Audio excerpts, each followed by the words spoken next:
अस्सलाम वालेकुम, good morning, सुबह बखैर। Welcome to Geo Pakistan with Huma and Abdullah. What a match, बड़ा मैच, व्हाट ए मैच। मतलब कि लग रहा था कल, आपको पता ना, लाहौर कलंदर और कोयटा ग्लैडिएटर्स का मैच था end of course Lahore one. मैं कहती हूँ इतना कुछ ज़बरदस्त डिफेंड कर रहे हैं ना ये champions, defending champions are really defending their title. They never give up. मतलब एक तो स्कोर भी इन्होंने कोई खास दिया नहीं था और उसके बाद उस स्कोर को डिफेंड कर लेना, बहुत ही डिफेंडेबल, जिसे कहते हैं ना अनडिफेंडेबल किस्म का स्कोर था। छोटा सा स्कोर था, वो भी एंड में जाके कहीं रन बन गए थे।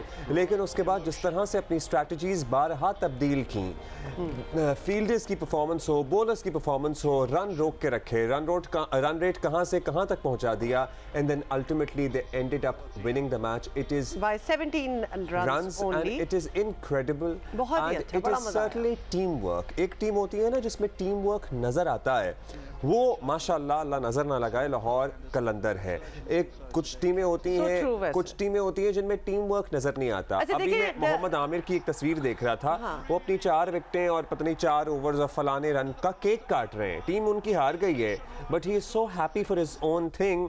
चलो होंगे भी but I want, but Qalandars has always been a very close net unit. आपको पता है कलंदर्स का, उनका इंडिविजुअल भी ऑब्वियसली उनकी होती हैं अचीवमेंट्स, बट कलेक्टिव अचीवमेंट पे वो ज्यादा करते हैं इन्हिसार। How do you think about, what is your opinion कि आपकी टीम बुरी तरह, आप एक टीम में हो, आपकी टीम हार गई हो और आप अपने आप को सेलिब्रेट कर रहे हो अगले दिन? बहुत ही ऑफ है वैसे, बहुत ऑफ बात तो एनीवे हम ऑफ वाली नहीं करेंगे।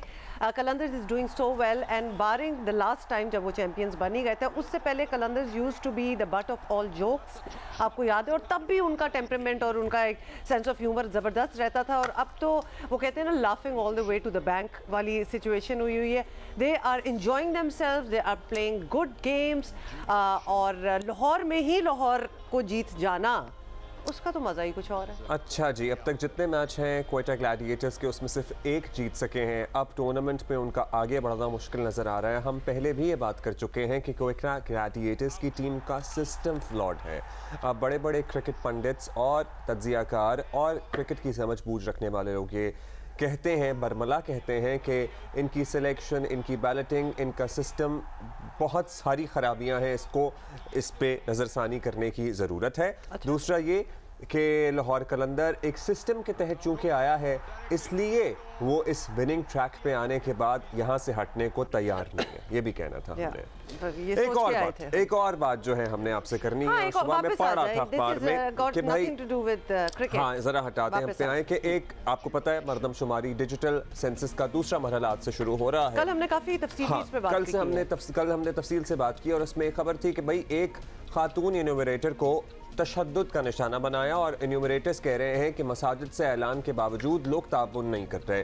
तो मैं लिटरली ये सोचने पे मजबूर हो गया कि हम कौन हैं, मतलब हमें क्या तकलीफ है, और हमें हर चीज़ से तकलीफ है कि यहाँ तो बच्चों को कोई पोलियो के कतरे भी पिलाने नहीं आया। अगर कोई आके गेट पे आपकी गिनती कर रहा है तो हमें उसमें भी मसला है और हम ताबुन नहीं करेंगे क्योंकि हम राजा इंदर है ना अपने में। जब ये खबर आई ना, जब ये खबर आई कि ये तशद्दुद किया गया और पीपल आर नॉट कोऑपरेटिंग, तो फिर मैं सोचना स्टार्ट हुई कि इस पर क्या बहाना बनाया होगा लोगों ने। मतलब पोलियो में तो और ऐसी अलिफ लैला की कहानियां गढ़ी गई हैं कि आई वाज जस्ट थिंकिंग कि मर्दमशुमारी में जहां एक अकाउंटिंग हो रही है जो कि इन दी एंड आप ही के फायदे में होगी। खैर अपना फायदा तो कभी हमने फायदा नुकसान छोड़े, फायदा मतलब तो क्या कभी हम सोचते ही नहीं है। क्या प्रॉब्लम क्या है यार, हम नहीं बताएंगे, बल्कि हम नहीं बताएंगे, और अगर तुम हमारी तरफ आए तो हम मारेंगे, हम तुम्हें मारेंगे। What is wrong with us? और ये मारना पीटना हमारे लिए इतना कॉमन प्रैक्टिस क्यों हो गया है भाई? मतलब बात नहीं पसंद आई चपेट, घर क्यों आए हो हमारे, आओ सारा मोहल्ला मिलके इसको निकालें यहाँ से। What is wrong with us? हमारे लिए ये काम हो रहा है। मैं तो कहती हूँ सब कुछ छोड़ दें, पहले तो मुल्क को हमें उल्टा करके खाली करके ना बस सब कुछ हैंग के नीचे दोबारा से फिटिंग करनी चाहिए, और हर चीज़ सही जगह और सही सेंसिबिलिटी के साथ, सही सोच के साथ, बिकॉज सिचुएशन काफ़ी ऑफ हो चुकी है। मतलब अभी बहुत सी चीज़ें जो हम अब इस फोरम पे बैठे हुए नहीं कह सकते। ऑफ हो चुकी है। एक तो हम ये कि हम हमारा क्या लेवल है सोच का, बहैसियत कौम हम बात कर रहे हैं, मतलब बैंकरप्सी के मतलब हम नहज पे पहुंचे हुए हैं, इफ नॉट बहुत से लोग तो कहते हैं शऊर की बैंकरप्सी भी। हाँ ठीक है, गुड, वो ये भी अच्छा था। तो वो हम पहुंच गए हैं और हम जो मर्दमशुमारी करने आ रहे हैं उनको मारेंगे भी, उन्हें इन्फॉर्मेशन भी नहीं देंगे। और दूसरा माशाल्लाह हुकूमत की नाकामियां कहें या कारनामे, तंजन में कह रहा हूं कि पहलों को तो ये घुटने टेकने का ताना देते थे, अब तो ये IMF के सामने बिछ गए हैं और फिर भी बात नहीं और IMF पैरों तले रोनता चला जा रहा है और ठुड्डे भी मार रहा है साथ साथ, और फिर भी हमारी दाल नहीं गल रही। नहीं बिल्कुल माशाल्लाह, मतलब हमारा इंटरेस्ट रेट तारीख की बुलंद तरीन सतह पे, हमारा रुपया तारीख की निचली तरीन सतह पे, हमारी महंगाई तारीख की बुलंद तरीन सतह पे, लेकिन हम जो 9th रिव्यू है उसको मुकम्मल नहीं कर पाए जो कि सितंबर से ड्यू है।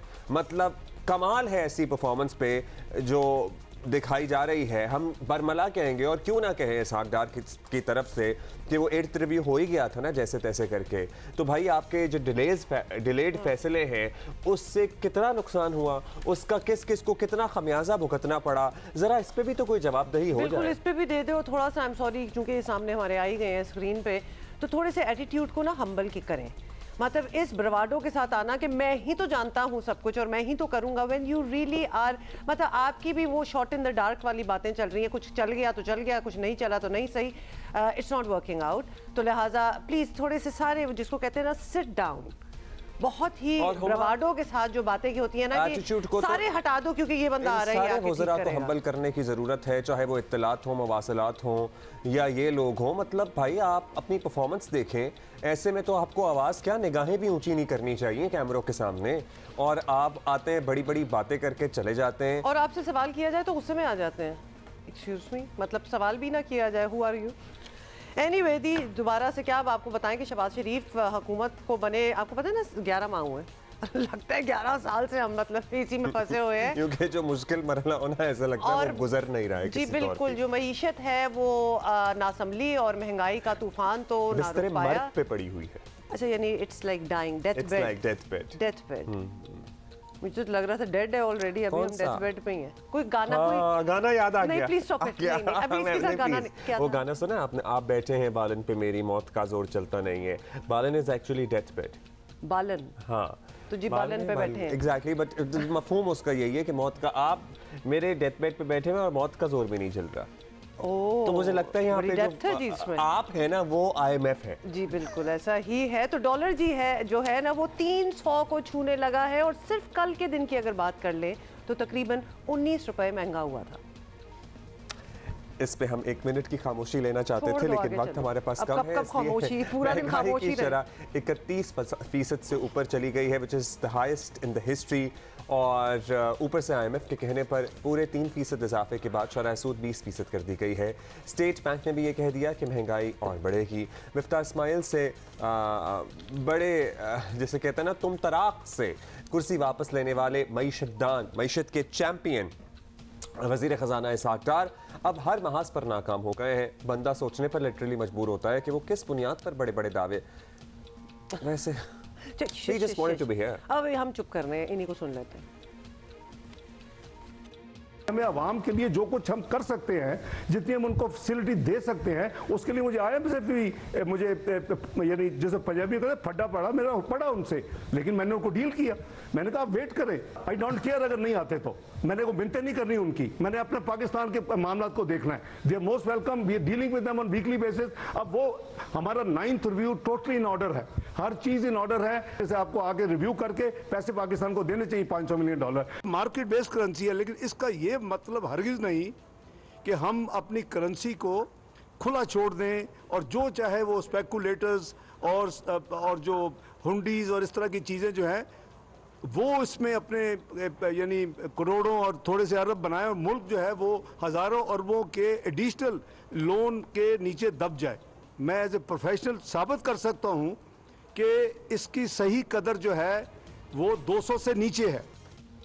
सानू रहने दो, माफ कर दो, बस कर दें प्लीज, बस कर दें। और सीरियसली अब नहीं दिल करता है बातें सुनने को। और ये लेक्चर फूल मी वंस वाली बात है ना कि shame on you, fool me twice, shame on me. तो कितनी देर तक लोग आपकी बातें मानेंगे, जरा ये भी आप सोच लें। और खास तौर पे लोग जब चीख चीख के बहुत चीज़ अपनी मनवाने की कोशिश कर रहे हो तो there is something of in it anyway. तो लिहाजा अब बॉटम लाइन ये है कि आज आलम ये है कि हुकूमत IMF के सामने चारों शाने चित पड़ी है और तहरीक इंसाफ को भी ऑब्वियसली मईशत पर बोलने का बिल्कुल खुलकर मौका मिल गया और वो मौका हाथ से जाने देंगे? देख लें। क्यों जाने दें? They should. IMF प्रोग्राम कहाँ खड़ा है किसी को कोई पता नहीं। वज़ीर मुमलिकत जो हैं आयशा गौस पाशा, वो 3 हफ्ते से छुट्टी पे हैं।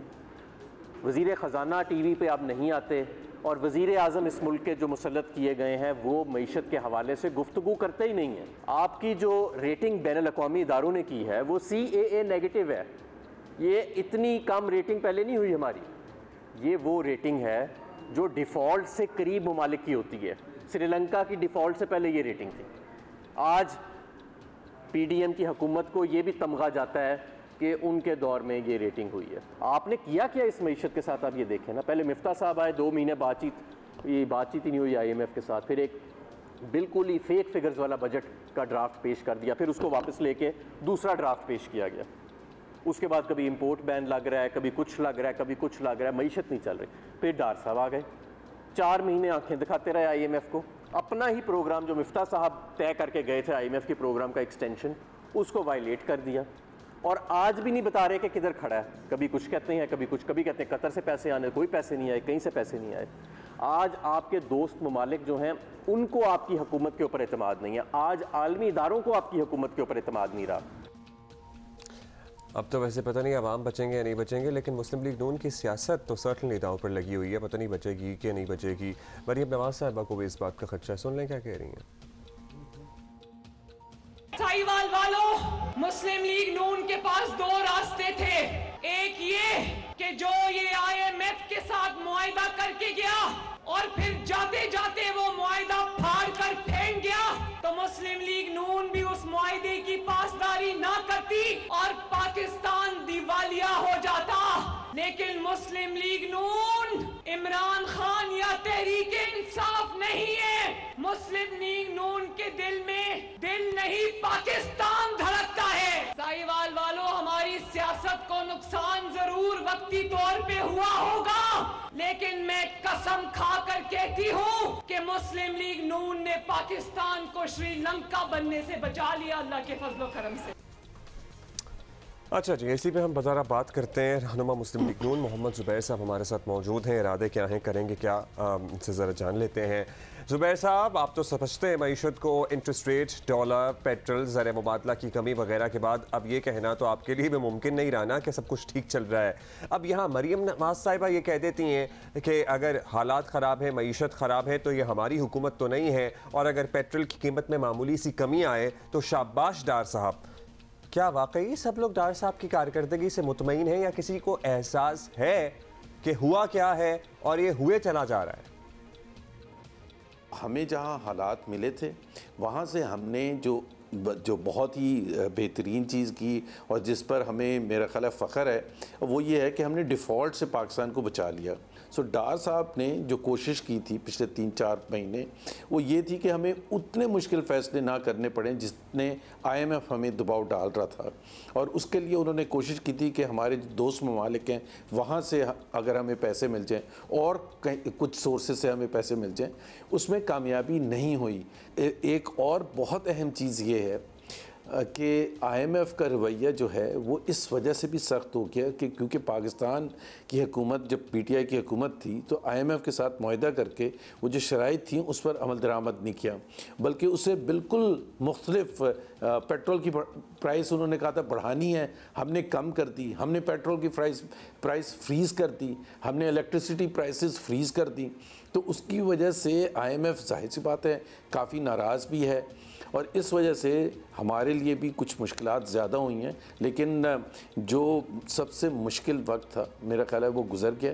अब यहाँ से हालात बेहतर होने शुरू होंगे। चलिए ठीक है, अब आप अगर कह रहे हैं ज़ुबैर साहब, लेकिन ये भी बताएं जो हालात आप लोगों ने बना दिए हैं, जो बन चुके हैं हालात, उसमें मुस्लिम लीग नून इलेक्शन अफोर्ड भी नहीं कर सकती है। आवाम का सामना कैसे करेंगे? तो काफ़ी मुश्किल ही होगा डेफिनेटली आप लोगों के लिए। लेकिन इसका हल क्या है कि इलेक्शन करवाएं ही ना, तो कब तक भागेंगे आप लोग? बिल्कुल भी नहीं भाग रहे। इलेक्शन से भागने की तो बात ही नहीं है।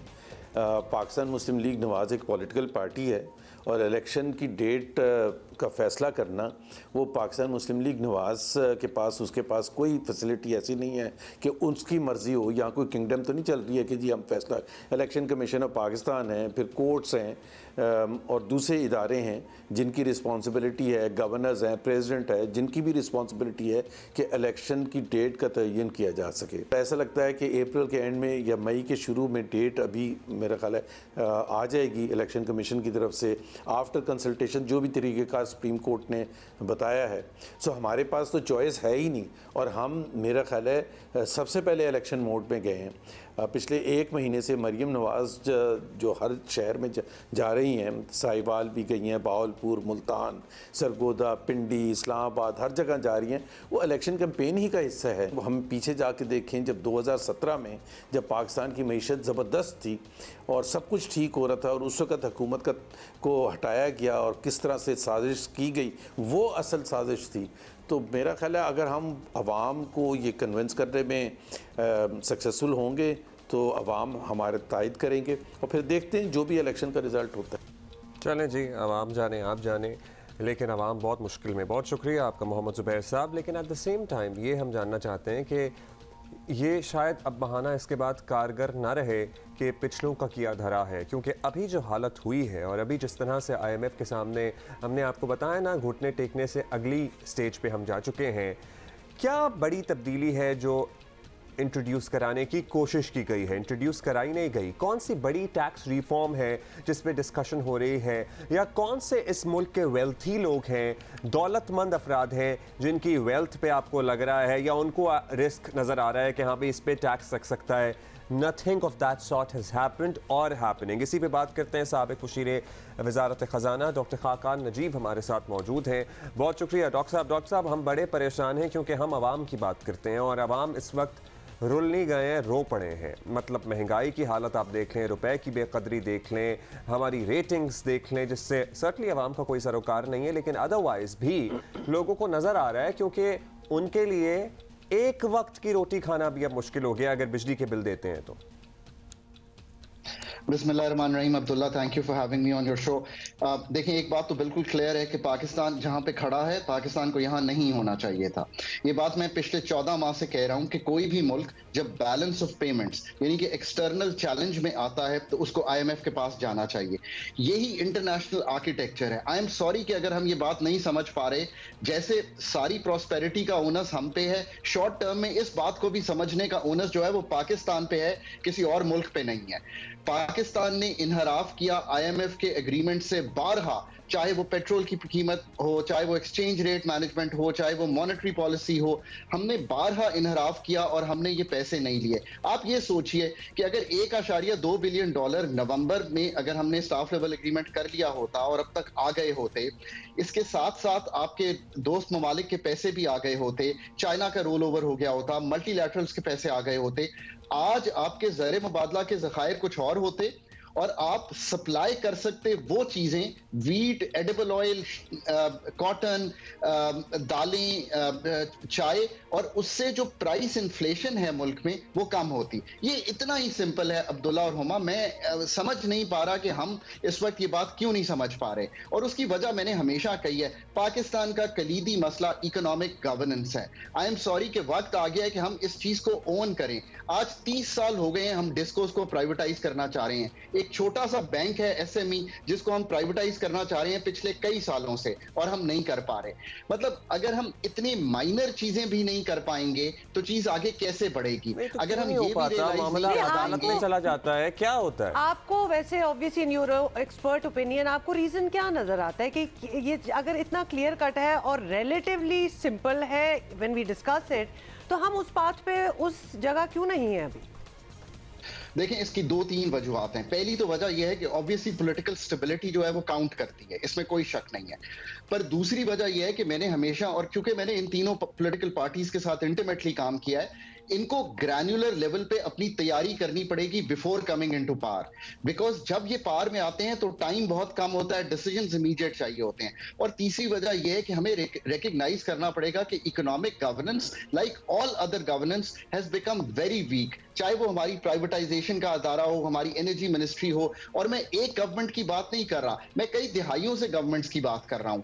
और ये मैं बारहा कहता रहा हूं कि जब तक प्रोफेशनल्स और एडमिनिस्ट्रेट करने वाले लोग जो इस वक्त एग्जीक्यूटिव का पार्ट हैं, ये इकट्ठे नहीं चलेंगे, बात बनेगी नहीं। But in the short term फरमाइएगा कि ये वाला आर्गुमेंट ठीक है, सभी का पार्ट है, सभी ने हिस्सा डाला है, हम जिस स्टेज पे आज खड़े हुए हैं, लेकिन PMLN particularly since they are leading this government right now, वो ये कहकर अपनी जिम्मेदारी छुड़ा सकते हैं कि भाई ये तो इमरान खान मुआहिदा तोड़ के गए थे या उन्होंने मुआहिदा किया था, क्योंकि जो उन्होंने किया था वो तो किया ही था जो इन्होंने किया। और particularly when since Dar Saab has come into power, he has taken charge, delayed फैसले और उसके बाद ये सारी सूरत हाल, ये अपनी जिम्मेदारी इतनी आराम से छोड़ा देंगे, आवाम समझ जाएंगे। अब्दुल्ला देखें, आपकी बात को अगर तकवीत देनी हो तो यूं समझिए, दिसंबर 2021 में जब अभी IMF चल रहा था तो 18 अरब डॉलर के करीब स्टेट बैंक के ज़खायर थे। पाकिस्तान इतना अनकंफर्टेबल नहीं था। वहां से जब हमने इनहराफ करना शुरू किया और आज तक आए तो आपके ज़खायर 3.8 अरब डॉलर पे आ गए। आपकी सारी फॉरेन फाइनेंसिंग जो है वो स्लो हो गई, आपकी सारी बोरोइंग स्लो हो गई, आपकी FDI स्लो हो गई, आपकी पोर्टफोलियो इन्वेस्टमेंट स्लो हो गई। ये बात बिल्कुल दुरुस्त है कि जो आखिरी आपको इस वक्त डिफिकल्टी आई है, 3 नवंबर को IMF के मिशन ने आना था, आज आप खड़े हैं 3 मार्च को, और मैं आपसे अब भी ये कह रहा हूं कि आई एम वेरी होपफुल कि स्टाफ लेवल एग्रीमेंट अगले हफ्ते में हो जाएगा। और अगर तब भी डिले हो जाएगा तो फिर हालात ऐसे हो जाएंगे जो शायद कोई भी संभाल नहीं पाएगा। पाकिस्तान का डिफॉल्ट रिस्क बढ़ा, इसमें कोई शक नहीं है कि ये मैनेजमेंट इनकम्बेंट गवर्नमेंट की है। आप दोनों बिल्कुल सही कह रहे हैं, आखिर फैसले इनकम्बेंट गवर्नमेंट ने करने हैं।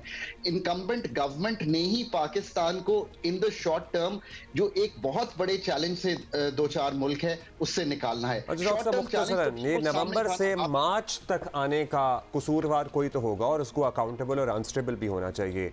क्या पॉसिबिलिटी थी कि जो हम मार्च में स्टाफ लेवल एग्रीमेंट पे पहुंचने की बात कर रहे हैं, ये नवंबर में ही हो सकता था?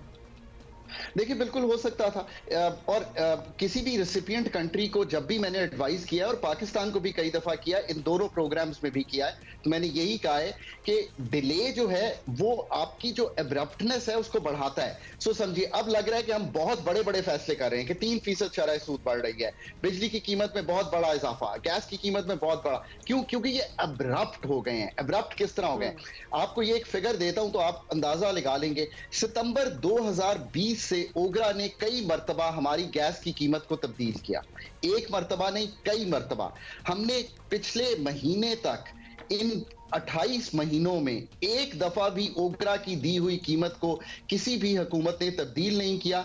अब जब तब्दील करना पड़ा बहुत बढ़िया। अच्छा, एक और जी डॉक्टर नजीब, एक और चीज बताएं कि ये हर मेजर जो लेना पड़ता है, अब ऑब्वियसली सिचुएशन ऐसी बनी हुई, तो लगता है कि अवाम पे आके जो तान जो है इनकी टूटती है। कोई अमीर आदमी तो परेशान नहीं है। तो ये जो ऑस्टेरिटी मेजर्स जिनका जिक्र करते हैं, जी गाड़ियां भी इनसे ले लेंगे और इनकी पेंशन्स भी कम कर देंगे, सारे हुकूमती लोग अफसरान, ये मेंशन बहुत होता है।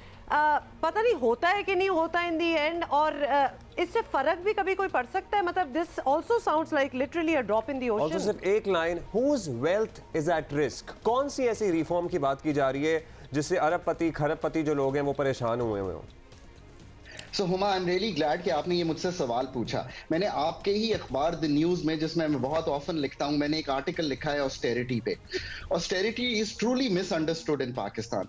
देखें, ऑस्टेरिटी का एक तो बड़ा जो फैक्टर है वो ये है कि एक्सपेंडिचर को कैसे संभालना है, और ऑस्टेरिटी वो भी है जो अब्दुल्ला कह रहे हैं। आप अगर एग्रीकल्चर इनकम टैक्स में पूरे मुल्क से 3 अरब रुपया कलेक्ट करते हैं, पूरे मुल्क देता है 7,670 अरब रुपया टैक्स। आप, मैं, सैलरीड, कॉर्पोरेट सेक्टर और जो एग्रीकल्चर सेक्टर है वो 3 अरब रुपया टैक्स देता है। तो फिर अब्दुल्ला ठीक कह रहे हैं कि फिर किसको तकलीफ हो रही है। आगे चलिए, पाकिस्तान में इतना बड़ा रिटेल सेक्टर है, इनटू मिलियंस। हम कितने लोगों से टैक्स लेते हैं? 30,000 लोगों से सिर्फ। पाकिस्तान में कैपिटल गेन्स टैक्स, अगर मैं आज एक प्रॉपर्टी इस्लामाबाद के पॉश सेक्टर में खरीदता हूं, लाहौर के पॉश सेक्टर में खरीदता हूं, 5 साल बाद अगर मैं वो प्रॉपर्टी दुगने अमाउंट में बेचता हूं तो मैं क्या टैक्स दूंगा? 0। Urban property tax already weak है पाकिस्तान में। अगर आपने मुल्क को इस तरह चलाना है तो फिर जो बोझ है वो आप पे ही पड़ेगा। वो बोझ इनडायरेक्ट टैक्सेशन, पाकिस्तान में आप हैरान होंगे 67% इनडायरेक्ट टैक्सेशन है और डायरेक्ट टैक्सेशन 33% है। जिस मुल्क को हमने इस तरह चलाया है और इसी तरह चलाते चले जा रहे हैं तो उसमें बोझ जो है वो आवाम पर ही पड़ेगा। अब वक्त आ गया है कि एक तो हम ऑनेस्ट हो जाएं और बस ये वक्त आ गया है और ये वक्त बड़ा पहले से आया हुआ है। ट्रेजेडी ये डॉक्टर साहब कि कोई कुछ करता नहीं है, इस सिलसिले में डिसीजंस नहीं लिए जाते। वो क्या मसलहतें होती हैं, वो ब्लैक मेलिंग्स होती हैं, वो सियासी फ़ायदे होते हैं, लेकिन हज़ारों अरब टैक्स अगर इस मुल्क से कलेक्ट होता है तो एग्रीकल्चर से सिर्फ 3 अरब होता है। कैपिटल गेन टैक्स की बात कर लें, एक तवील फहरिस्त डॉक्टर साहब ने हमें गिनवा दी। और राइट, अच्छा जी, आपको बताएं कि मकबूलियत के गुमान में मुब्तला चेयरमैन PTI इमरान खान ने बुध को सुप्रीम कोर्ट का फैसला आने के बाद अपनी जेल भरो तहरीक जो है उसको इलेक्शन मुहिम में बदल दिया है। सुन रहे हैं आप अब्दुल्ला? पता नहीं ये गुमान है या हकीकत, ये तो इलेक्शन के बाद ही हुआ पता लगेगा वैसे। अच्छा ठीक है, पर मुझे बात तो करने दो। हाँ। तो तहरीक इंसाफ अब जो है हफ्ते से बाकायदा इलेक्शन मोड में जी जा रही है और इलेक्शन के टिकटों की तकसीम जो है ये बड़ा इंपॉर्टेंट मरहला है बाय द वे, और वो खुद खान साहब देखेंगे। इंशाअल्लाह हफ्ते को सैटरडे को हफ्ते को मगरिब के बाद हम पूरा लॉन्च कर रहे हैं अपनी इलेक्शन कैंपेन।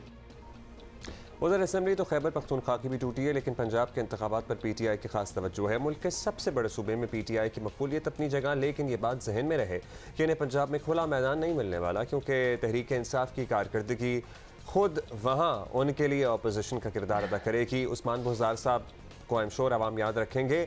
3.5 साल दौर अब तक नहीं भूले, शायद नहीं भूलेंगे।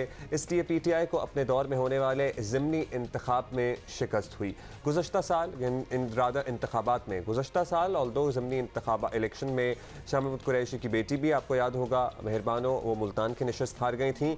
और खान साहब बावर कराते रहे हैं कि टिकटों की तकसीम में होने वाली गलतियाँ बड़ा मसला है, इस मरतबा वो ये होने नहीं देंगे, लेकिन हम सबको पता होगा फिर भी मेरे से बड़े बड़े गलत फैसले भी हो जाते हैं। टिकट्स देने में भी मैं जब देखता हूँ माजी में तो मैं समझता हूँ मैंने बड़ी बड़ी गलतियाँ की। कई जगह मैं अब सोचता हूँ कि अगर मुझे पहले मौका होता तो मैं इस तरह नहीं उसको वज़ीर बना देता, इसको ना करता। वैसे ये बात एक एडमायरेबल है, मतलब you need to give the devil its due कि ये अपनी गलती मान लेते हैं। तो इन्होंने कहा, नजरसानी की कि पिछली बार जब मैंने टिकट वाले मामले में, कारकर्दगी वाले मामले में गलती जो है वो सारी जनरल बाजवा की है रही है ना, आपको पता है जो थी, मैंने वो पॉइंट आउट कर दी, खुद भी यही कह रहे थे, माने तो हैं। बहरहाल जी, इस बार टिकटों की तकसीम जो है वो खान साहब की मंशा के मुताबिक ही की जाएगी। और आपको पता है इलेक्शन मुहिम जो है वो चलाना आसान बिल्कुल नहीं होगा, क्योंकि अब जब उनके ऊपर हमला हुआ था खान साहब के ऊपर, तो उसके बाद से खान साहब की टांग जो है वो बिल्कुल ठीक नहीं है और वो जान को ख़तरे का भी ऑब्वियसली हमेशा एक डर जो है वो रहता है। एनीवे जी, इसी पे हम ज़रा बात भी करेंगे। शामी साहब भाई जी बिल्कुल, शामी साहब thank you for joining us.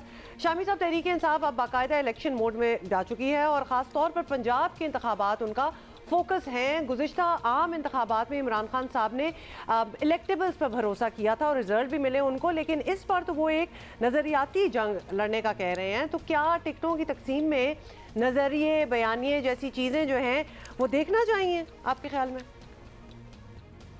बिस्मिल्लाहिर्रहमानिर्रहीम। ये बात तो दुरुस्त है कि इमरान खान साहब की ताकत में इजाफा हुआ है और उनका वोट बैंक भी बड़ा है, लेकिन उनके पास वॉक ओवर नहीं होगा। वो टहलते हुए नहीं आएंगे कि इलेक्शन जीत जाएं। उनको एक शदीद मुकाबले का सामना करना पड़ेगा और इसलिए अगर वो टिकटों की तकसीम में बेहतियाती से काम लेंगे तो उनका नुकसान होगा। उनको बाज़ हलकों में इलेक्टेबल्स को भी साथ लेके चलना पड़ेगा और बाज़ हलके ऐसे हैं जहां नौजवानों को आजमाना होगा। तो अगर वो एक कॉम्बिनेशन जो है तैयार कर लें मुनासिब, तो मेरा ख्याल ये ज़्यादा बेहतर होगा। अगर बिल्कुल यकरुखी पॉलिसी जो है उसका तो कोई फ़ायदा होता मुझे नज़र नहीं आ रहा। अच्छा ये बताइएगा शामी साहब कि पंजाब के अवाम वोट देने जाएंगे तो ये भी सोच कर जाएंगे ना कि अगले 5 साल उनका सूबा किसने चलाना है, परवेज़ इलाही ने चलाना है, उनके बेटे ने चलाना है, या उस्मान बुज़दार और उनके रफ़ाक़ा ने चलाना है, या खान साहब के ख़ानदान में से या उनके ख़ानदान में से उनकी दोस्तों में से किसी और ने चलाना है। तो क्या तहरीक इंसाफ को अपना वज़ारत आला का उम्मीदवार आपको लगता है कि वो सामने ले आएंगे इलेक्शन से पहले, या इलेक्शन के बाद पिछली दफ़ा की तरह ही सब कुछ डिसाइड होगा? ये बात तो दुरुस्त है कि तहरीक इंसाफ ने जिस तरीके से पंजाब की हुकूमत चलाई उस पर सवालात उठे, उंगलियां भी उठी, और अब भी इस हवाले से बहुत तनकीद होती है। अगर चौधरी परवेज़ इलाही साहब पहले हुकूमत संभाल लेते तो शायद मामलात मुख्तलिफ होते। अब भी मुनासिब बात तो यही होगी कि इमरान खान साहब अपने वज़ारत आला के उम्मीदवार का ऐलान कर दें ताकि लोगों को मालूम हो कि उनका सूबा किसने चलाना है। लेकिन किसी भी जमात के लिए ये ज़रा मुश्किल होता है क्योंकि मुख्तलिफ धड़े होते हैं, मुख्तलिफ ग्रुप होते हैं, सबको साथ लेके चलना पड़ता है। तो उम्मीद तो नज़र नहीं आती कि वो ऐसा कर सकेंगे, लेकिन अगर ऐसा कर लें तो मेरा ख्याल ये बहुत बेहतर होगा। अच्छा शामी साहब, अब खान साहब की टांग का भी मसला चल रहा है, सिक्योरिटी कंसर्न्स है, मुकदमात, वारंट पेशियाँ, बहुत कुछ हो रहा है। तो अगर वो इंतखाबी मुहिम में ज़ाती तौर पर भरपूर शिरकत नहीं कर पाते तो क्या पार्टी के चांसेस पर फ़र्क पड़ सकता है? क्योंकि he is the star attraction of his party, the only one actually. इंतखाबी मुहिम तो उन्होंने कई दिनों से चला रखी है। वो बीमार होकर भी या ज़ख्मी होकर भी आराम से नहीं बैठे, हर रोज़ कौम से ख़िताब करते हैं, अपनी कैंपेन चला रहे हैं, लोगों को उकसाते हैं, उन्हें वलवला देते हैं और उनकी एक सोच का रुख मुतय्यन करते हैं। तो इमरान खान साहब मेरा ख्याल अब उस मुकाम पर पहुंच चुके हैं कि अगर वो ज़्यादा भरपूर तरीके से शिरकत ना भी कर सके तब भी उनकी कैंपेन चलती रहेगी, और अगर उसमें कोई रुकावटें गैर फितरी तौर पर डाली गई तो उसका भी मुझे फ़िलहाल उनको कोई नुकसान होता नज़र नहीं आता। हुकूमत जो मौजूदा है उसको अपनी परफॉर्मेंस को बेहतर करना होगा, उसकी परफॉर्मेंस का मुकाबला ही जो है वो तहरीक इंसाफ से बेहतर तौर पर हो सकेगा। थैंक यू मुजीबुर रहमान शामी साहब for being with us this morning. Cricket की बात कर लें, पीएसएल की पॉइंट्स टेबल जल्दी से डिस्कस कर लेते हैं। आपको पता है कि कल लाहौर कलंदर जो है वो एक और येट वन मोर मैच जीत चुके हैं। तो अब जी उन्होंने कितने जीत लिए हैं पॉइंट्स टेबल पर? 6 में से 5 मैचेस वो जीत के पॉइंट्स टेबल पर 10 पॉइंट्स के साथ नंबर 1 पोजीशन पे हैं, और रन रेट भी सबसे ज्यादा है 1.367। मतलब काफी आगे हैं बाकी उनसे। उसके बाद Multan Sultan, it is not that far ahead, behind actually। क्या मतलब बिहाइंड? बाकी सारे एक जैसे ही ऑलमोस्ट हैं। 8 पॉइंट्स हैं उनके भी मुल्तान सुल्तान तो 10 तो सबसे ज्यादा तो इसी के है ना लाहौर। वैसे मैं कह रहा हूँ कि बहुत बड़ा गैप नहीं है ना फर्स्ट एंड सेकंड के बीच में। हो गई हमारी बात। उसके बाद आपने आई होप देख लिया होगा, ठीक है, क्योंकि अब ये हट गया है तो हम कहाँ से नहीं था, इतनी मैंने बातें करनी थी। लेकिन अच्छा जी, अवाम तो चले मायूस है ही, लेकिन इत्तेहादी हुकूमत की कारकर्दगी ने और तो और अपने कारकुनों और हामियों को भी सख्त परेशान और मायूस किया हुआ है। कोई समझ रहा है नाकामियों का मलबा सिर्फ नून लीग पर गिरेगा, तो कोई समझ रहा है कि ऐसा नहीं होगा। खैर, हुकूमत में तो और भी लोग हैं, उनको भी याद रखना चाहिए कि उन पर भी ये मलबा गिर सकता है। बिल्कुल जी, होने को तो कुछ हो सकता है। जैसे कि आपको ये भी बता दें कि खामोशी से हुकूमत के मज़े लूटने वाली पीपल्स पार्टी, जमीयत उलमाए इस्लाम, MQM और बलोचिस्तान अवामी पार्टी को भी जवाब देना पड़ेगा। और सियासी इत्तेहाद में फ़ायदे मुश्तरका होते हैं तो नुकसानात भी ऑब्वियसली आपको पता है कि उसमें भी हिस्सादारी करना पड़ती है। और वैसे भी 18वीं तरमीम के बाद सूबाई हुकूमतों का दायरा इख्तियार बहुत बढ़ चुका है और सिंध में पीपल्स पार्टी और बलूचिस्तान में BAP हुकूमत में है। और अगर आवाम को रिलीफ ना मिला, जो कि नज़र भी आ रहा है, तो सिर्फ मुस्लिम लीग नून ही नहीं, दीगर जमातों को भी कम या ज़्यादा सियासी कीमत बहरहाल चुकाना पड़ेगी। हाँ, ये बड़ी नेचुरल सी बात है एक्चुअली। अच्छा जी, इस पे क्या जरा बात होता है, भी करते लेकिन हैं। साथ ही ये भी हकीकत है कि 18वीं तरमीम के बाद ज़्यादातर इख्तियारात जो हैं वो सूबों के पास हैं और वसाइल भी उनके पास है। लोगों और मीडिया की नज़र से वफाकी हुकूमत पर होती है और आवाम को नहीं समझ आती इतनी इंटीग्रिटीज़। वो तो यही जानते हैं कि उनको अब आटा कितने का मिल रहा है, तेल की कीमतों में कितने गुना इजाफा हो गया है, बिजली के बिल पहले जो आ रहे थे वो और ज़्यादा बढ़ चढ़ कर आ रहे हैं। खैर, आप हुकूमती इत्तेहादियों की बात कर रहे थे ना, तो ज़रा हुकूमती इत्तेहादी भी ज़रा क्या खासे परेशान में से अगर नहीं है तो उन्हें होना चाहिए। परेशान है कि नहीं है हम ये जान लेते हैं। वज़ीर आज़म के मुशीर और रहनुमा पाकिस्तान पीपल्स पार्टी सीनियर रहनुमा कमर ज़मान कायरा साहब हमारे साथ मौजूद हैं। कायरा साहब, शुक्रिया वक्त दिया। कायरा साहब, इस वक्त सर्टनली मुल्क का सबसे बड़ा मसला मईशत बन चुकी है और ये मसला हर रोज़ कम नहीं हो रहा या सलूशन की तरफ जाता नज़र नहीं आ रहा। आम आदमी का कचूमर निकल गया है। पूछे तो सही आप लोग ज़रा जाके अवामी हलकों में कि सर्टनली वो हुकूमत और डार साहब को ही जिम्मेदार समझेंगे ना, या समझ रहे हैं आप भी इत्तेहादी हैं, आप लोगों को कोई रिजर्वेशन नहीं है जिस तरह से डार साहब ने आने के बाद जिम्मेदारियां संभाली और जिसके नतीजे हम सब बेसिकली आप जिम्मेदारी शेयर करें ना थोड़ी सी। हाँ जी, हुकूमत बुनियादी तौर पे एक दूसरे के साथ कंधे से कंधा मिला के चलने का है। यकीनन बहुत बड़ा बहरान है, यकीनन बहुत बड़ा चैलेंज है। इकोनॉमी एक बहुत मुश्किल फेज से गुजर रही है, लेकिन हम ये नहीं कहते कि हम इस फैसलों में शामिल नहीं है। बिल्कुल हम इन फैसलों का हिस्सा हैं और जितनी मुमकिन कोशिश हो सकती है वो कोशिश की जा रही है कि पाकिस्तान के हालात को स्टेबलाइज किया जाए।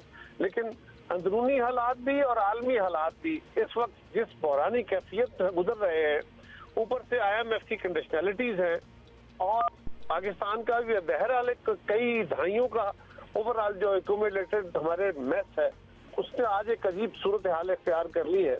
तो इसमें जो फैसले हो रहे हैं वो सब हमारे इज्तिमाई फैसले हैं और हम एक दूसरे के साथ खड़े हैं।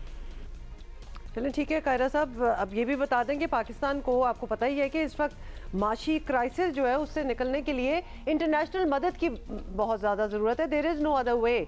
तो ये जो है शोभा बिलावल भुट्टो जरदारी साहब के पास है और अब तक हमने ये नोटिस किया है कि कोई खातिर खा नताइज वो भी नहीं दे पाए। तो क्या ये नाकामी आप इसको कहेंगे, क्या कहेंगे, या फिर अभी भी more work is being done on that?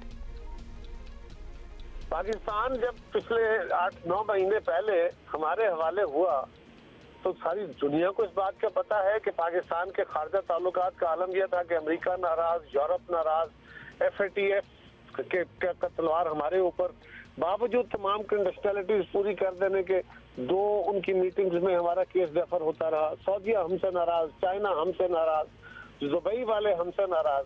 तो बिलावल साहब ने जब आके वजीर खारजा का ओहदा संभाला तो उसके बाद उन्होंने पाकिस्तान को एक बहुत बड़ा रिलीफ इस सूरत में दिया कि IMF से मुआहदा मुकम्मल हुआ, आलमी ममालिक हमारे साथ खड़े हुए, IMF से, वर्ल्ड बैंक से, चाइना से, UAE से, सऊदीया से सबसे तावन मिला और अमेरिका के साथ भी हमारा मौशी तावन और फौजी तावन जो है वो मामला आगे बढ़ा।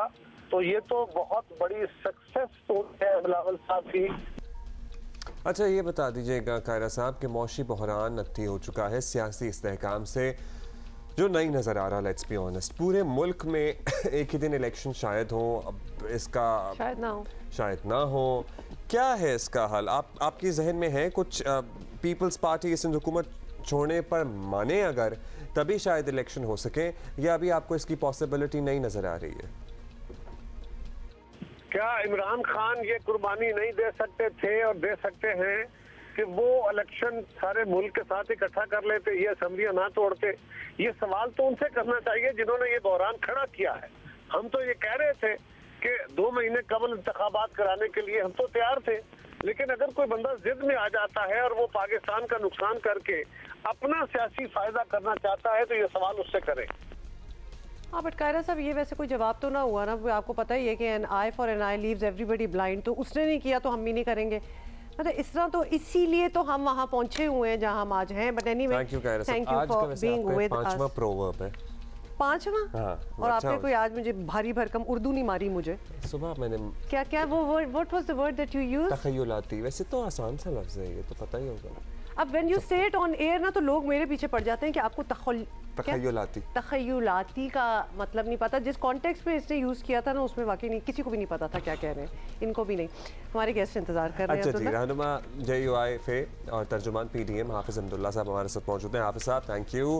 हाफिज़ साहब, इस वक्त आपको पता ही है पाकिस्तान की मईशत नाजुक, क्या अब तो नाजुक से भी एक स्टेज आगे बदतरीन दौर से गुजर रही है। इसमें और भी इशूज़ होंगे, लेकिन मौजूदा हुकूमत और खुसूसन डार साहब की पॉलिसियों का बड़ा अमल दखल है। क्या आप हुकूमती इत्तेहादी होने के नाते डार साहब की हर पॉलिसी की मुकम्मल जिम्मेदारी कबूल करते हैं? देखिए, बुनियादी तौर पर इसाक डार साहब का ताल्लुक पाकिस्तान की मईशत से है बैसत वज़ीर ख़जाना के, एक वफाकी वज़ीर के। बुनियादी तौर पर तो कोशिश यही है पूरी कोalition हुकूमत की, आप ये समझे कि ये एक कौमी हुकूमत है और मुल्क की जितनी भी बड़ी छोटी जमातें हैं वो सारे इस हुकूमत में शरीक है। बुनियादी मकसद ये है कि पाकिस्तान उस वक्त मुस्तहकम होगा जब मईशत मुस्तहकम हो। अब इसहाक डार चूँकि वज़ीर ख़जाना है तो ये सिर्फ़ एक वज़ीर ख़जाना की ज़िम्मेदारी नहीं है, ये पूरी हुकूमत की ज़िम्मेदारी है। और ये गुज़िश्ता हुकूमत ने महंगाई की और माशी तबाही की वो सुरंगें उन्होंने बिछाई है जिसके खमियाजा कौम भी भुगत रही है और रियासत भी भुगत रही है।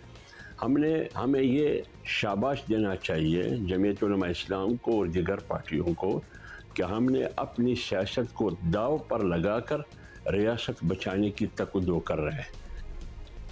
अच्छा, ये भी बताइएगा कि इस हुकूमत को मुस्लिम लीग नून ही लीड कर रही है ऑफ कोर्स, और जमीयत समेत दीगर जमातें जो हैं वो एक तरह से चलें जूनियर पार्टनर्स आप कह दें। तो क्या आपको लगता है कि बदतरीन परफॉर्मेंस का मलबा अगर तो सियासी नुकसान जो अगर गिरा ऑब्वियसली तो सियासी नुकसान मुस्लिम लीग नून को ज़्यादा होगा और आपको कम होगा, मतलब इस किस्म की कोई सोच है? क्योंकि अवाम तो को भी मानना पड़ेगा ये बात, जो कि अवाम समझती है सारे एक जैसे हैं इस वक्त।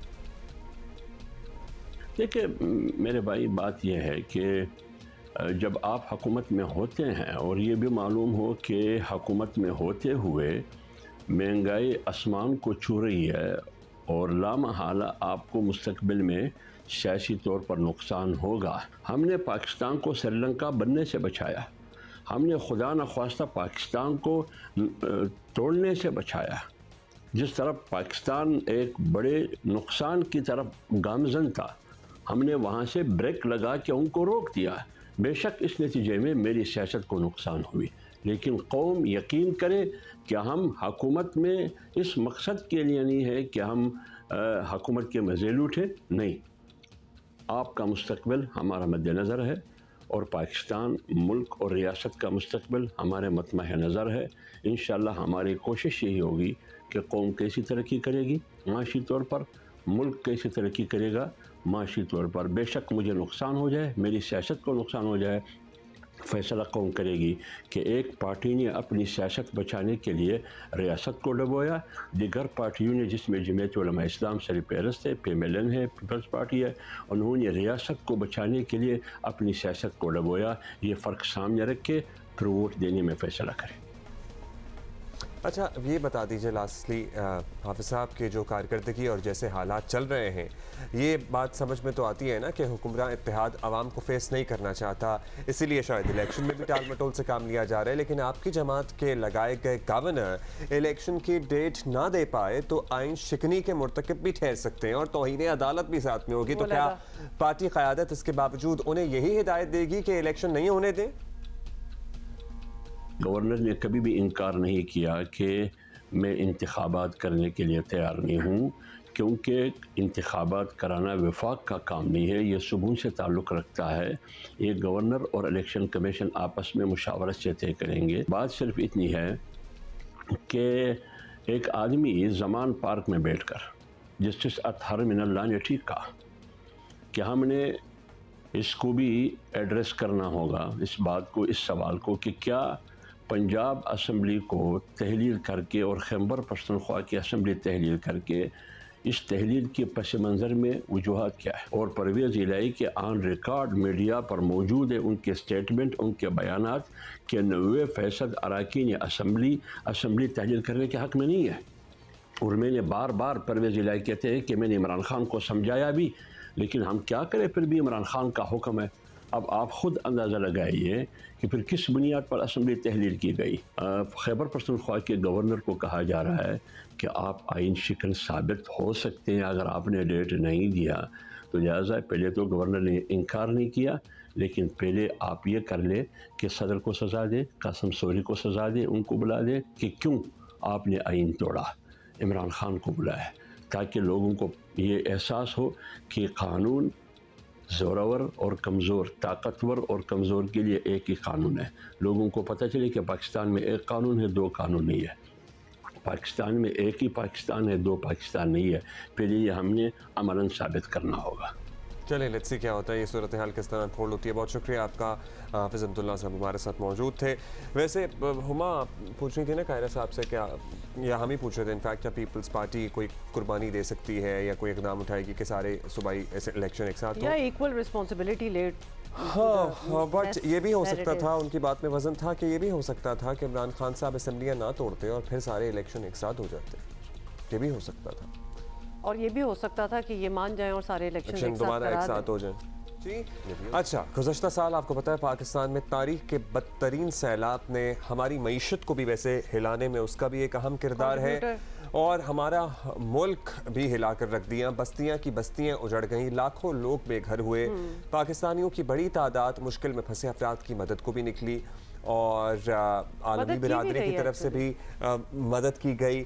और ऐसे में हमारे नामवर फनकार भी पेश रहे। वैसे बहुत ज़्यादा तवील फहरिस्त नहीं है नामवर फनकारों की, इसमें हदीका और एक आध और कोई नाम हमारे जहन में आता है। एक होता है मदद करना उस वक्त के लिए, और एक होता है सस्टेनेबल मदद करना, और उसका फॉलो अप भी करना। तो उसमें नुमाया नाम हम लेंगे हदीका कयानी का, और जिन्होंने अभी रिसेंटली 100 घर एज प्रॉमिस्ड, क्योंकि वो हमारे शो पे आती नहीं है, एज प्रॉमिस्ड उन्होंने बलूचिस्तान के एरियाज में जो बहुत अफेक्टेड एरियाज हैं, इन्होंने कुछ इलाके अडॉप्ट कर लिए थे। बिल्कुल, और वो 100 तो हो गए, लेकिन she is not going to stop there. उनका कहना है कि वो मजीद काम कर रही हैं और करेंगी। Hadika is joining us today from Lahore. Hadika, क्या हाल है आपका? और मुबारकबाद भी आपको देना चाहते हैं। It's a very difficult challenging job जो आपने की है, और आप रुक भी नहीं रही, मजीद भी करना है। अस्सलाम वालेकुम। सबसे पहले तो थैंक यू वेरी मच कि आप लोगों ने फिर से मुझे अपने प्लेटफॉर्म पे बुलाया, और आई थिंक आप लोगों के प्लेटफॉर्म की वजह से भी मुझे बहुत ज़्यादा हेल्प मिली और बहुत सपोर्ट और मोटिवेशन मिली। 100 घर तो अल्हम्दुलिल्लाह तंबू के इलाके में जो डिस्ट्रिक्ट नसीराबाद है वहाँ पे मैंने बना लिए, और अल्लाह ताला की मदद से, आप लोगों की मदद से, लोगों के फंड्स की मदद से, पाक आर्मी की वजह से, वहाँ पे स्पेशली जो FC विंग 72 हैं वहाँ पे मुझे बहुत सपोर्ट मिली है डेरा मुराद जमाली में, और उन्होंने ही अलॉट करके दिया, क्योंकि अब मैं 100 हाउसेस के ऊपर रुक नहीं रही, क्योंकि मुझे पता है कि वहाँ पे जितनी मेरी फ्रीक्वेंट विजिट्स हैं उसमें वहाँ इतने ज़्यादा मसले हैं कि मेरी ज़िंदगी का एक मकसद बन गया कि मुझे एक वहाँ पे रेवोल्यूशन लाना है, और वो रेवोल्यूशन इस फॉर्म में होगा कि पहले तो मड हाउसेस थे और अब हम जो है वो सीमेंट के सरिये के घर बना रहे हैं, पक्के घर, और वहाँ के लोग बहुत, मतलब 100 घर ही हैं जिसके अंदर 7-8 लोग एक यूनिट में रह सकते हैं, लेकिन अल्हम्दुलिल्लाह कतरा कतरा करके ही आगे बढ़ेंगे। तो अब मैं मार्च में एक नया इलाका है और वो 76 का इलाका है, और ये 76 का इलाका इंटीरियर बलूचिस्तान में है। इंटीरियर बलूचिस्तान में 76 का इलाका है जिसमें विलेज है कुंडी के नाम से। वहाँ पे 2 दरिया जो हैं वो एक लेफ्ट से और राइट से, दोनों ने फ्लड्स की वजह से वहाँ पे उस जगह पे बहुत तबाही फैलाई है। वहाँ पे पीने का साफ पानी नहीं है, वहाँ मैटरनिटी होम तो दूर की बात है, वहाँ प्रेग्नेंट औरतों को ट्रॉलीज के ऊपर, वो रेड़ों के ऊपर लेके जाते हैं, और जाते जाते उनकी या तो डिलीवरीज होती हैं या उनकी अमवात होती हैं, और बच्चों का स्कूल नहीं है, मॉस्क टूट गई है वहाँ पे। घर तो मैंने जिस तरह आप लोगों को थोड़ी फुटेज भी शेयर की है वहाँ से, गाहे बगाहे मैं अपने डिजिटल प्लेटफॉर्म्स पे भी दिखाती रहूंगी। इतना बुरा हाल है कि मैं मतलब मेरा दिल जो है ना दहल जाता है वहां जाके। एज अ ह्यूमन बीइंग के इस तरह भी, इस कंडीशन में भी लोग रह सकते हैं वहाँ पे, जहाँ पे ये जरूर बताइएगा, आपकी जबरदस्त बात है, आपकी ये अचीवमेंट है और आप ऑब्वियसली और भी बहुत कुछ करना चाह रही हैं because you recognise the issues over there. आपने जो अब घर बनाए हैं, जैसे जो 100 घर हैं, हाउ मच ऑफ उसमें कितनी थॉट गई थी? बिकॉज अब हमारा मौसम जो है, क्लाइमेट चेंज का असर हमने देख लिया है, तो ये लगता है कि हर साल ही थोड़ा बहुत इस तरह होता रहेगा। अल्लाह ना करे वो हो जो लास्ट ईयर हुआ है। खुदा न खास्ता पानी सस्टेन कर लेंगे अगर दोबारा कर सकेंगे थोड़ा बहुत? देखिए, हमने अपनी तरफ से तो पूरी कोशिश की है कि उसमें सस्टेनेबल मटेरियल यूज़ किया जाए और क्लाइमेट कंपैटिबिलिटी उसकी हो। उसमें सीमेंट है, सरिया इसलिए लगा है उन ब्रिक्स के अंदर, इंटरलॉकिंग ब्रिक्स हैं जो कि क्लाइमेट के लिहाज से कंपैटिबल है, यानी कि वहाँ पे बलूचिस्तान की क्लाइमेट इज़ क्वाइट एक्सट्रीम पे है। वो सर्दियों में सर्दी है, गर्मियों में बहुत गर्मी है, और मतलब यूजुअली वहाँ पे मट्टी के घर होते हैं, लेकिन मट्टी के घरों का मकसद भी ये है कि वहाँ पे अफोर्ड नहीं कर सकते लोग, जहाँ पीने का साफ पानी अफोर्ड नहीं कर सकते। मैं हमेशा समझती थी हुमा और अब्दुल्ला के education is very important and which it is the most important thing, लेकिन जहाँ आपकी पीने का साफ पानी नहीं है तो आपकी जिंदगी अगर जेपरडाइज हुई हुई है तो आप एजुकेशन तो फिर लेटर आती है ना, पहले तो सेहत आती है। आप जिंदा, आपका क्वेश्चन में है वहाँ एग्जैक्टली जहाँ आप जिंदा होंगे, आप जस्ट इमेजिन कि वहाँ खारा पानी, मैंने वो भी फुटेज आप लोगों के साथ शेयर की है जहाँ पे वो एक तालाब सा है छप्पर टाइप का, जहाँ से मवेशी भी पानी पीते हैं और जहाँ से इनके लोग भी जो हैं वो अपनी बाल्टियों में और बकेट्स के अंदर पानी लेके जाते हैं। बड़े अपहिल टास्क है, मतलब जहाँ जैसे जैसे इंसान घुसता जाता है ना, वो कहता है कि ये भी कर लूँ, ये भी कर लूँ, ये भी करने की ज़रूरत है, समझ नहीं आता कि ओवरवेल्म हो जाता है कि क्या करे।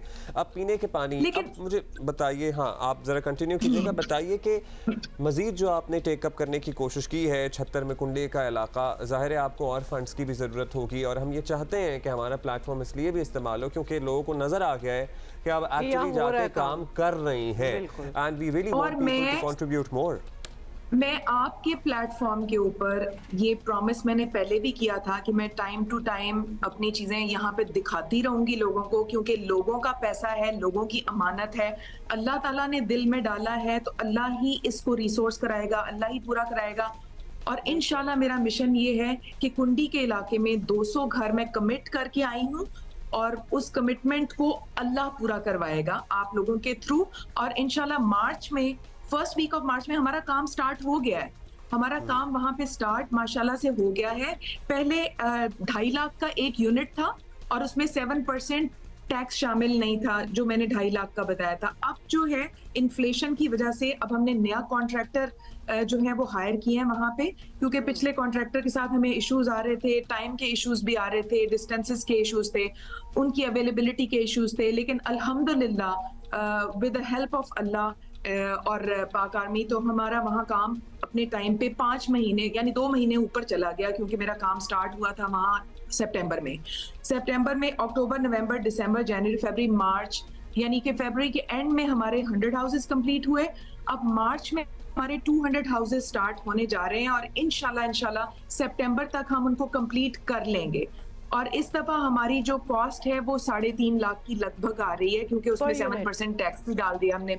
और मैं उम्मीद करती हूँ कि वहाँ मैटरनिटी होम भी बनाऊंगी, दस्तकारी सेंटर भी बनाऊंगी, मॉस्क भी इंशाल्लाह ताला बनेगी, और जो टूटा हुआ स्कूल है वहाँ पे जो जिसकी दीवारें वगैरह टूट चुकी हुई हैं और खिड़कियां सब कुछ खत्म हो चुका है, तो उसको भी हम रीबिल्ड करेंगे इंशाल्लाह। अच्छा हदीका, ये बताइएगा जब ये आप इलाका पिक करती हैं, बिकॉज एक्चुअली मदद तो हर जगह चाहिए, तो क्या what is the priority, what are you looking at, कि कितनी एक्सेसिबिलिटी है इर्द गिर्द के जो गाँव हैं उन लोगों की, कितने लोग इस इलाके में रहते हैं, how do you pick the area? I pick the area through Pakistan Army support. वो गाइड करते हैं, बिकॉज ऑनेस्टली स्पीकिंग फील्ड पे या ऑन ग्राउंड तो वही मौजूद हैं। अदरवाइज उन इलाकों में मैं खुदा गवाह है कि शायद मैं जाने का सोच भी नहीं सकती, क्योंकि वो इलाके काफ़ी दूर और कठिन जगह हैं वहाँ पे, और उनका एक अपना सा माहौल है। तो उसमें पाकिस्तान आर्मी जो बहुत अच्छा माहौल है, मैं किसी माहौल को बुरा नहीं कह रही, लेकिन वो एक डिफ़िकल्ट एरिया है, वो हमारे पंजाब और KPK वगैरह से, सिंध से थोड़ा डिफरेंट है, तो वहाँ के अपने डायनामिक्स है, जमीनी रास्ते भी उस तरह से नहीं है हमवार, so it is a very difficult terrain and Pakistan army की सपोर्ट आपको है और इंशाल्लाह होपफुली हमारी सपोर्ट, उनकी सपोर्ट, आवाम की सपोर्ट आपको इसी तरह मिलती रहे और आप ये मिशन, पता है क्या मुझे लग रहा है हदीका कि आपको अपनी जिंदगी का ना एक नया मकसद मिल गया है। बिल्कुल Abdullah, you are absolutely right. मुझे लगता है कि जैसे मैंने इस अपनी एनजीओ का, अभी एनजीओ प्रोसेस में ही है, मैंने अपनी इस कैंपेन का जो स्लोगन रखा है वो रखा है सोच, यकीन, अमल। इस सोच को इंशाल्लाह हम आगे बढ़ाएंगे। Thank you so much for being with अस। आप दूसरों के लिए एक जबरदस्त मिसाल बनी है। वसीला राह जो आपका प्लेटफॉर्म है उसके थ्रू लोग whoever is watching us they can totally help। आपको पता है ना कि पाकिस्तान में अक्सर ये समझा जाता है कि साइंस और एस्ट्रोनॉमी और इस किस्म की रिसर्च जो है वो ज़्यादा नहीं होती है actually, which is also true कि बहुत कम होती है, लेकिन जब होती है तो इट्स वर्ल्ड क्लास। अच्छा जी, हमने आपको बताना है, इनफैक्ट किसी से मिलवाना है। शहीर न्यासी एक साइंसदान है और फल्कियात के शोबे में काम कर रहे हैं। उन्होंने ज़बरदस्त खबर दी है और ख़बर यह है कि बलोचिस्तान की एक स्पेस ऑब्जर्वेटरी में, क्या कहते हैं इसे अंग्रेज़ किस तरह कहते हैं, ऑब्जर्वेटरी से एक ऐसा अक्स लिया गया है जो इससे पहले आलमी शोहरत याफ्ता हबल से ही लिया जा सकता था।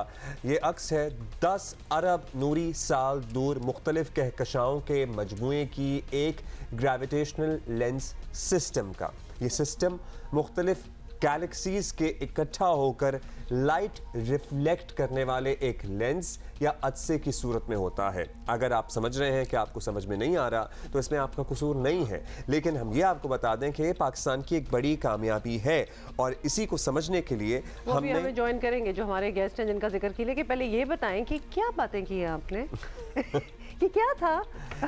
देखें ये सारी बात समझने की जरूरत है भाई, मेरा तो मुझे तो ब्रेक चाहिए, होपफुली कुछ समझ में आ जाएगा। अच्छा ठीक है, तो एक ब्रेक लेंगे। मुझे बस ये समझ आया कि कोई बहुत दूर चीज है, बहुत दूर, 10,000 नूरी साल की बात हमने डिस्कवर करके देख भी ली उससे। डिस्कवरी का तो पता नहीं क्या है। नहीं हबल नहीं यूज हुआ इसमें। हुमा प्लीज आप मजीद इस सिलसिले में कंफ्यूजन ना फैलाएं। इट्स नाप बरते कि पाकिस्तान में फल्कियात के शोबे में एक नौजवान साइंसदान है शहीर न्याजी, उन्होंने काम किया है और बलूचिस्तान की एक space Why don't they have him on now? मैं तो ऑब्जर्वेटरी कहूँगा, लेकिन असल में क्या होता है ऑब्जर्वेटरी, लेकिन छोड़ दें, मुझे बस इतना ही आता है, बाकी जो इन्होंने किया है मुझे समझ नहीं आई। शहीर न्याजी क्या खास है, उन्हीं से जानते हैं। शहीर क्या हाल है आपका? Welcome to Geo Pakistan. शहीर बताएं अपनी अचीवमेंट का जरा इजी करके हमें बताएं कि व्हाट यू डिड। तो आइंस्टाइन ने एक थ्योरी दी थी, रिलेटिविटी थ्योरी, जो बड़ी मशहूर एक थ्योरी थी। उसने कहा था कि जो ग्रेविटी है उसकी वजह से लाइट जो है वो बेंड होगी, स्पेस टाइम जो है वो भी बेंड होगी। तो जो ग्रेविटेशनल एक लेंस होता है वो बेसिकली एक फोटोग्राफिक प्रूफ है आइंस्टाइन की थ्योरी ऑफ रिलेटिविटी का, क्योंकि हम देख रहे हैं कि लाइट जो एक डिस्टेंट गैलेक्सी की लाइट है वो एक मैसिव ऑब्जेक्ट की वजह से बेंड हो रही है। जैसे आप एक सादा लेंस अगर आप यूज़ करें तो उसमें भी आप देखेंगे कि लाइट बेंड होगी, मगर यहाँ पे जो ग्रेविटी है वो लाइट को बेंड कर रही है। तो आपको जो इमेज में भी नज़र आ रही है, जो हमने इमेज कैप्चर की है पाकिस्तान से, इमेज कैप्चर की है तकवा ऑब्जर्वेटरी से, ये इस तरह की image normally Hubble space telescope और जो जेम्स वेब स्पेस टेलीस्कोप है, इस तरह की टेलीस्कोप्स इन चीज़ों के लिए डेडिकेटेड होती हैं। और पूरी दुनिया में कोई 4 या 5 ही लोग होंगे जिन्होंने छोटी टेलीस्कोप से अर्थ ज़मीन से इस तरह इसकी इमेज ली हो। तो अब पाकिस्तान भी उन लोगों में, उन चंद लोगों में शामिल हो। अमेजिंग। तो मतलब ये फिनोमेना कैप्चर करना मुश्किल है because obviously we are not properly equipped, या ये फिनोमेना होता मतलब नज़र ही कम आता है। हाँ, आपको लाइक कितना टाइम लगा कि आप वहाँ ऑब्वियसली ऑब्जर्व कर रहे थे आपको, एंड इट्स रियली लक कि आपने वो कैप्चर भी कर लिया, आपको नज़र भी आ गया। तो कैप्चरिंग का भी काफी मुश्किल तो टेलीस्कोप जो है हमारी ऑब्जर्वेटरी, उसको हमने 17 ऑल्दो आप यूनिवर्सिटी से हमें ज्वाइन कर रहे हैं, लेकिन आपकी यूनिवर्सिटी में इंटरनेट का खासा मसला बड़ी देर से एक दफ़ा दोबारा ट्राई करने की कोशिश करते हैं। तो बात इतनी मुश्किल और फिर समझ भी ना आ रही हो बिकॉज वो ज़रा ब्रेक हो रहा था। आ गए जी। शहीर बताइएगा, हम ये पूछ रहे थे कि फिनोमेना जो है ये क्या बहुत रेयर है, ये कैसे आपने देखा, एक्सपीरियंस किया और फिर उसे कैप्चर भी किया? जो मैं कह रहा था कि 17 आवर्स तक मैंने अपनी जो हमारी टेलीस्कोप है वहाँ पे तकवा पे, उसको हमने 17 आवर्स तक इस ऑब्जेक्ट पे पॉइंटेड रखा। मतलब लाइट जो फोटॉन्स आ रहे थे वो 17 घंटे तक कैमरा के सेंसर पे लग रहे थे और तब तक मतलब वो इमेज ताकि हम निकाल सकें, क्योंकि इतनी डिम थी। और ये जो ऑब्जेक्ट है वो भी काफ़ी छोटा है। अगर आप मून को देखें तो मून में इस तरह के 80 ऑब्जेक्ट्स को आप एक लाइन में रखें तो मून का साइज उसमें बन जाएगा स्काई में। अगर आप देखें तो ये काफ़ी छोटी ऑब्जेक्ट है और इतनी डिम है कि इसमें से सिर्फ एवरी मिनट आपके पास सिर्फ 1 या 2 फोटॉन्स आ रहे होते हैं, आपके सेंसर पे लग रहे होते हैं। मतलब 1 या 2 photons is a very small amount पर मिनट, क्योंकि ये 10 बिलियन लाइट ईयर्स दूर एक ऑब्जेक्ट है। तो ये काफ़ी एक वेरी ऑब्जेक्ट है and it's very difficult to capture from small telescopes, क्योंकि इसीलिए क्योंकि Hubble space telescope was made basically for इस तरह के objects and it is dedicated for this. अच्छा ये बताएं कि व्हाट डज दिस मीन, ये जो आपने अचीव किया, what does this mean in the world of astronomy और साइंस? इसके आपने शेयर किया है, आपको क्या फीडबैक मिली है दुनिया से? तो इसका बेसिकली एक हमारे पास आउटकम ये है कि पाकिस्तान में, क्योंकि एस्ट्रोनॉमी वैसे नहीं होती, इतनी ज़्यादा नहीं है पाकिस्तान में, मगर हमारे पास अब पाकिस्तान में पहली एक डार्क स्काई ऑब्जर्वेटरी है बलूचिस्तान में, जो तकवा स्पेस ऑब्जर्वेटरी है। तो इस ऑब्जर्वेटरी की बेसिकली हमने लिमिट्स टेस्ट की हैं इस इमेज लेके। तो ये एक माइलस्टोन था हमारे लिए कि हमारा इक्विपमेंट जो है वहाँ पे तकवा पे वो कितना केपेबल है। तो ये एक माइलस्टोन क्योंकि अचीव हो गया है, तो हमें इससे अब अंदाज़ा होता है कि अब एस्ट्रोनॉमिकल रिसर्च भी जो है वो अब हम कर सकते हैं। एसी ऑब्जर्वेटरी पे, एसी टेलीस्कोप्स पे हम बहुत कुछ रिसर्च कर सकते हैं अगर यूनिवर्सिटीज वगैरह कोलैबोरेट करें। पाकिस्तान के तहत बनाई गई है जो ऑब्जर्वेटरी है तकवा, बिकॉज या फिर किसी यूनिवर्सिटी के ज़ेरे इंतज़ाम ये चल रही है, बिकॉज बहुत से लोगों को इसका नहीं मालूम होगा। तो तकवा स्पेस ऑब्जर्वेटरी बेसिकली एक प्राइवेट ऑब्जर्वेटरी है। तो ये कुछ लोगों ने मिल के इसको बनाई है, कराची एस्ट्रोनॉमिकल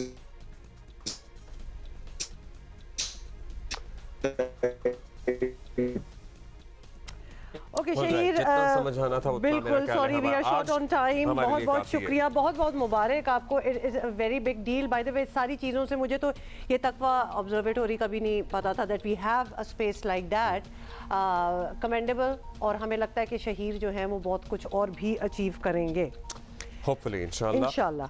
अच्छा जी, इस तरह की चीज़ें होती नहीं है ना पाकिस्तान से ज़्यादातर अजीब सी खबरें आपको बताया हमारे, जैसे तो डॉलर को ही देख रहे हैं ऊपर नीचे होते हैं, हम क्या सितारों को देखेंगे? सुबह आपने बताया था कि वो बेचारी मरदमशुमारी करने गई है, गिनती करने गई है, उसे मार रहे हैं।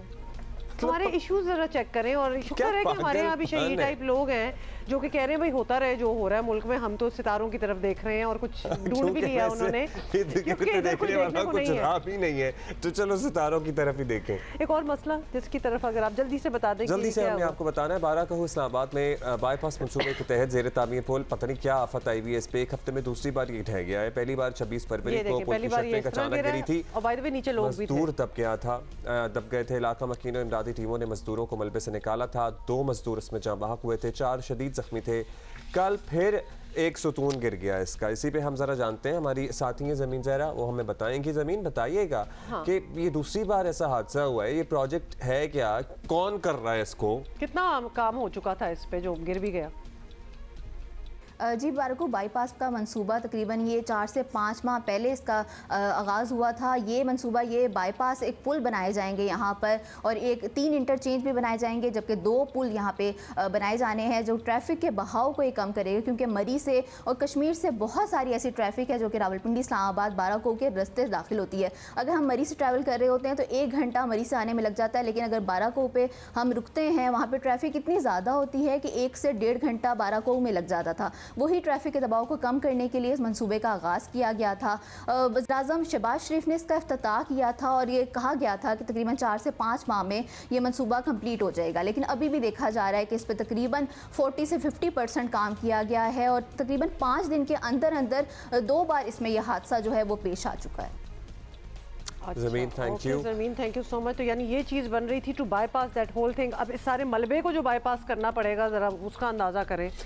अच्छा जी, that is it. TGIF, inshallah we're going to see you on Monday.